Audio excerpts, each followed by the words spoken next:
পূজা দেয়া হয়ে গেছে। তো আজকে সব এই মেনুগুলো দেখাবো কি কি সব সারা রাত ধরে বানানো হয়েছে।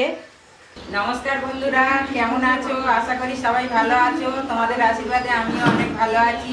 বন্ধুরা, আজ আমাদের রান্না পুজো আছে ভাদ্র মাসের শেষে। তো আজকে সব রান্না বান্না হবে।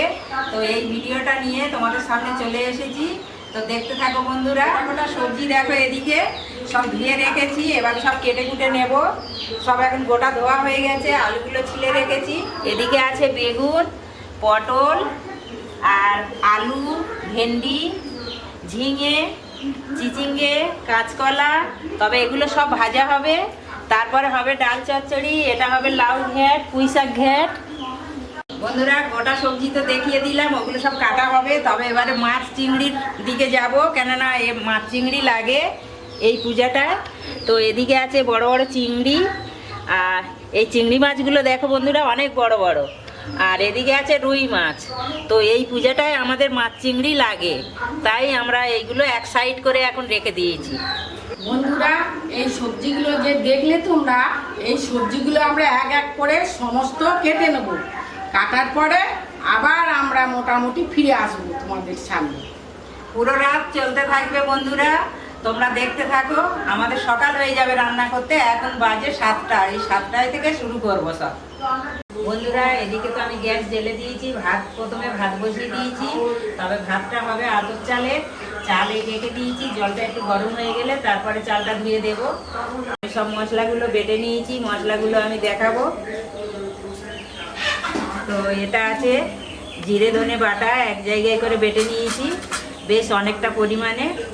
আর এটা হচ্ছে চন্দনী বাটা। এই রান্না পূজার মধ্যে এই সবজি চন্দনী বাটা দিলে খুব ভালো লাগে। আর এটা হচ্ছে গোলমরিচ বাটা। আর এদিকে আছে লঙ্কা হলুদ। বন্ধু, এদিকে আমি চিংড়িগুলো কাটতে বসে গেছি। এক এক করে সমস্ত চিংড়িগুলো কেটে নেব। এইভাবে সমস্ত চিংড়িগুলো কেটে নেব।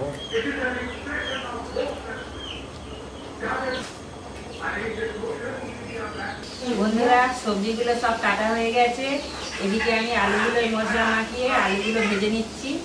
আলুগুলো আমি মশলা মাখিয়ে ছাঁকা তেলে ভেজে নিচ্ছি। আলুগুলো একটু ছাঁকা তেলে ভাজলে তাড়াতাড়ি হয়ে যায়।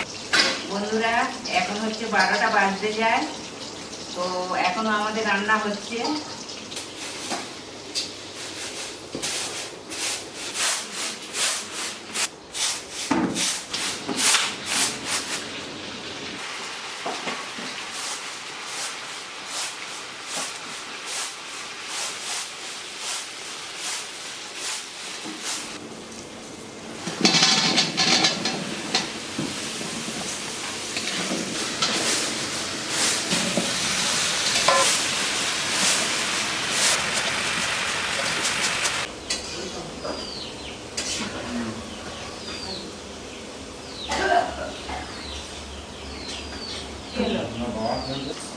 বন্ধুরা, আমাদের কিছুটা রান্না হয়ে গেছে, এখনো অনেকটা বাকি আছে। সকালে অবধি চলবে এখন রান্না।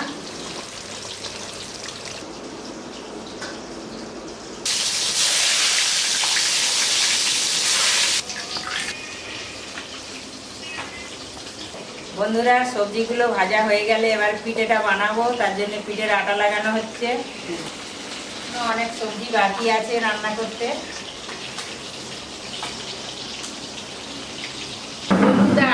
এখন 1:30টা বাজে, এখনো পর্যন্ত আমাদের রান্না চলছে। যত সম্ভব 4টে তো বেজেই যাবে। পূজা দেয়া হয়ে গেছে। তো আজকে সব এই মেনুগুলো দেখাবো কি কি সব সারা রাত ধরে বানানো হয়েছে। এদিকে আছে 3 হাঁড়ি পান্তা ভাত করেছি। আর এদিকে আছে পাকা কুমড়ো, পুঁই শাক, চিংড়ি মাছ দিয়ে ঘন্ট। এটা ডাল চচ্চড়ি, এটা বেগুন ভাজা, কাঁচকলা ভাজা, মাছ ভাজা। এদিকে আছে চালতার চাটনি, চিচিঙ্গে ভাজা, ভেন্ডি ভাজা, ঝিঙে ভাজা, আলু ভাজা, পটল ভাজা। এদিকে আছে পিঠে, আর ওটাও 2 রকম পিঠে বানানো হয়েছে। আর এটা আছে পায়েস। পূজা হয়ে গেছে, এবারে সব খাওয়া দাওয়ার পর্ব চলবে, কেননা সব লোকজন একে একে আসবে। আর খুব বৃষ্টি হচ্ছে আজকের, কে কখন আসে এখন ঠিক নেই। আজকের দিন ভোর এই পান্তা ভাত এইসব খাওয়া হবে। বন্ধুরা যা বলার ঝর্ণা বোন সব বলে দিয়েছে। আর আমাদের মোটামুটি এবারে এখানে ভিডিওটা শেষ করতে হবে, কারণ এবারে আমাদের সারাদিন খাওয়ার পর্ব চলবে। নমস্কার, আমি একটা ছড়া বলবো। স্বাধীনতার সুখ, রজনীকান্ত সেন। বাবুই পাখিয়ে ডাকি বলিছে চড়াই, কুড়ে ঘরে থেকে করো শিল্পের বড়াই। আমি থাকি মহা সুখে, অট্টালিকা পরে তুমি কত কষ্ট পাও রোদ বৃষ্টি ঝড়ে। বাবুই হাসিয়া কহে সন্দেহ কি তাই, কষ্ট পাই তবু থাকি নিজেরও বাসায়। পাকা হোক তবু ভাই পরেরও বাসা, নিজ হাতে গড়া মোষ কাঁচা ঘর খাসা। নমস্কার। হ্যাঁ, খুব সুন্দর হয়েছে,